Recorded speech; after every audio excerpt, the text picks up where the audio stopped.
السلام عليكم ورحمة الله وبركاته. ازيكم يا حبايبي، عاملين ايه؟ اللهم صل وسلم وزد وبارك على سيدنا محمد صلى الله عليه وسلم. احنا النهارده طلعنا عند الارنبات وكانوا والدين جديد، فحبيت اصورهم معاكم واوريهم. اللهم صل وسلم وزد وبارك على سيدنا محمد صلى الله عليه وسلم. خليكي معايا لاخر الفيديو وان شاء الله تعرف الارنبه بتاخد كام يوم على بال ما تولد و... وازاي تعرفيها عندها جدري ولا لا، وازاي اللهم صل وسلم وزد وبارك على سيدنا محمد. اطفالها الصغيرين دول بياكلوا ايه يعني؟ صلى الله عليه وسلم. احنا النهارده زي ما انتم شايفين كده عند الارنبات، والارنبات الصغيرين دول مولودين اديلهم حوالي اكتر من اسبوعيا، يعني حوالي داخلين زيادة عن 20 يوم. اللهم صل وسلم وزد وبارك على سيدنا محمد صلى الله عليه وسلم. هما كبروا شوية. طبعا الأرنبة لما تيجي تولد، لما تعمل ايه، بتنحل الشعر اللي في جسمها كله ده، الشعر اللي هو في جسمها، وتدفي بيه ولادها زي ما انتم شايفينهم في القطرة كده، او في الاول طبعا ما كانش الارض بتبقى اسمنت، دلوقتي الارض اسمنت طبعا، اللي احنا راجل عادي.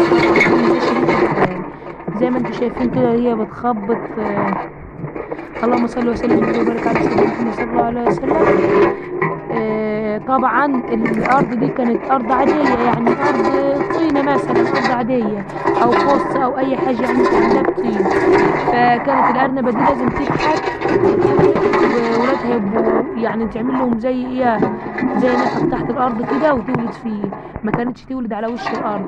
وكمان تدفيهم، لازم تدفيهم بالشعر بتاع جسمها ده، بتخلعه يعني بتنحل اول ما تيجي تولد وتدفي ولادها بالشعر ده. طبعا لازم انت عشان الارنبه ما تجيلهاش جدري او تضعف، لازم تشيلها الميه اللي تحتيها وتكنسلها الارض بتاعتها، وحط لها شويه عفش ناشفين او حاجه في الشتاء طبعا، عشان لو الليونه اللي تحتيهم دي بترضع. شايفين دي شابكه في امها بترضع، كانت بتشرب صغنونه العسله دي كانت بترضع. يعني هما دلوقتي بيرضعوا، واي حاجه بنحطها لهم لامهم تاكل بيقطقطوا فيها، يعني بياكلوا حاجات خفيفه خالص بس هما بيرضعوا.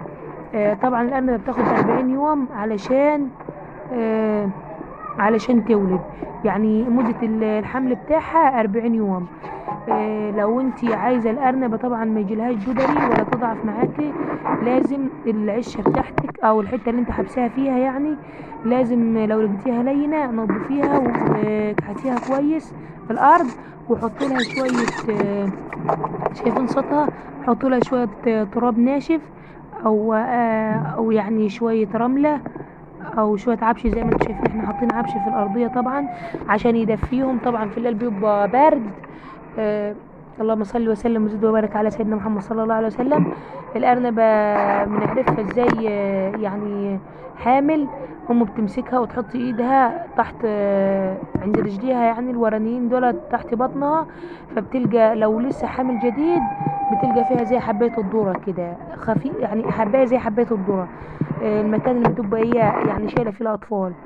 اما لو كبرت شويه بتبقى زي الفوله بس طريه يعني شويه مش ناشفه. ولو كبرت شويه، اللهم صل وسلم وبارك على سيدنا محمد، اول حاجه بتبقى زي الذره، بعد كده زي حبايه الفول، بعد كده يعني بتكبر شويه بتبقى باينه، يعني ان هي حاجه كبيره شويه عن الفول. بعد اللهم صل وسلم وبارك على سيدنا محمد، مده الحمل بتاع الارنبه حوالي 40 يوم بس، 40 يوم. وطبعا اول ما تولد مش كل 40 يوم طبعا هتولد الارنبه، فممكن تاخد فتره راحه شويه، بعد كده تحمل وتولد تاني. ولو عندكم ارانب كبيره لازم لو ولادها يعني كبار مثلا، لازم تحوشيهم بعيد عنها، لان كان عندنا ارانب كبيره شويه، ولما ولدت الصغيرين الدور اللي فات، الكبار كانوا لسه بيرضع يعني، فشربوها، كانوا بيشربوها والصغيرين ماتوا. اللهم صل وسلم وبارك على سيدنا محمد. فحطيناهم في عشه واحده وولدت زي ما انتم شايفين دول، ونحلت الشعر اللي هي فيها دوا. طبعا هتشوفوه في اخر الفيديو، الشعر اللي بتنحل دوا بتبقى حاطه ولادها مدفيهم فيها. اللهم صل وسلم وزد وبارك على سيدنا محمد. طبعا الكاميرا بتروح وتيجي عشان اوريكم، يعني اجربها شويه على الارانب زي ما انتم شايفين كده. ده شكل الارانب. اللهم صل وسلم وزد وبارك على سيدنا محمد. طبعا احنا رحنا في العشه بتاعت الحمام زي ما انتم شايفين كده، فاكسين زغلوله نونه صغيره اهي، ودي البيضة التانية لسه ما فقستش. طبعا مش بيفقسوا مع بعض، بتبقى واحدة. البيضة الأولانية بتفقس في الأول، وبعد كده البيضة التانية بتفقس بعدين. ده صوت الحمام. أنا بعشق صوت الحمام وصوت الأرانب، فبحب أطلع عند الطيور الصراحة. ولازم الطيور دي توكليها وتعتني بيها، مش بتحكي. طبعا ورا ورا الحاجة اللي انت بتعملها فيها. ودول طبعا كركبين وهيجين زي ما انتم شايفين كده. دول تحتيهم زغلولين صغيرين اللي هم فاكسينهم معاهم صغيرين زي ما انتم شايفين كده، مش باينين جوا، بس انا حاولت اوضحهم لكم بالكاميرا. اتنين صغيرين اهو، ودول تحتيهم واحدة صغيرة وبيضة. هذه الاتنين الصغيرين عسل اهو. بسم الله ما شاء الله تبارك الله. سمي بسم الله ما شاء الله تبارك الله، وصلي على النبي صلى الله عليه وسلم. ولو وصلت معايا في الفيديو لحد هنا، امانه عليكي ما تبخليش عليا باللايك فضلا منك وليس امرا، كده يرفع معنوياتي. اللهم صل وسلم وبارك على سيدنا محمد. يا عيني كانوا بيجوا فوقيها دي ضربوها فوق راسها. ودول بيضين. انا وريتكم عن الحمامات اللي عندنا. انا مش عندي حمام، بس انا بحب اصور لكم عند بيت اهلي الحمامات والارنبات وكده. انا مش مربيه الحاجات دي طبعا، نفسي طبعا، بس القطط مش مخليني حاجه بتاكل الحاجه اللي احنا بنربيها. فانا باخدها من قصيرها، والحمد لله نعلم على احنا عندنا البقره والحمد لله. دي طبعا الحمام طبعا لازم لو انت مش بتسيبيه يطلع شويه لبره، تجيب شويه عفش وتحطهم له في العشه عشان بياخد منهم ويعشش، يعني يبيض فوقيه يعمل عشه تحتيه.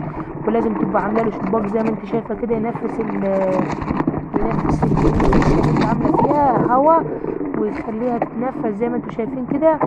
اللهم صل وسلم وبارك على سيدنا محمد صلى الله عليه وسلم. وتحطي لها طوبتين زي ما انت شايفه، احنا حاطين طوبتين كل جنب. في جماعه بيبيضوا فيه، يعني ده طوبتين او ثلاثه كده بتحوط عليهم علشان يعرفوا مكانهم ويبيضوا فيه او يقعدوا فيه. ده طبعا الارنبات اللي انتوا شفتوهم في اول الفيديو بس وهم صغيرين. حبيت اوريهم لكم ازاي بتعمل امهم بتنحل. ده الشعر اللي هو حواليهم ده شعر امهم، وانا حشت من فوقيهم. دي بتبقى لفه عليهم ومدفياهم، بتروح تسقيهم وهم مكانهم زي ما انتوا شايفين كده. وبعد كده عويتي بتدفيهم وتسيبهم دفيانين زي ما انتوا شايفين كده. ده شكل الفرو بتاع امهم اللي هو اللي لونه رمادي دوا، واللي قاعدين فيه دوا. هم طبعا خايفين، او بمعنى اصح لما هم صغيرين لسه مش بيطلعوا. ده انا مجربه لكم الكاميرا فباين ان هم كبار، بس هم صغيرين خالص. ده امهم وابوهم. ابوهم الرمادي دوا، وامهم البيضة. اللهم صل وسلم وزد وبارك على سيدنا محمد صلى الله عليه وسلم. زي ما انتم شايفين العفش ده لازم تحطيه لو الدنيا شتاء عشان يدفيهم طبعا وما يبقوش قاعدين على الميه. ولازم تهولهم العشه شويه، علشان خاطر الليونه دي بتأثر على رجليهم يعني، وتخليهم يربوا جدري. فتعرفوهم ازاي عندهم جدري، بيحكوا في مناخيرهم ويحكوا في جسمهم.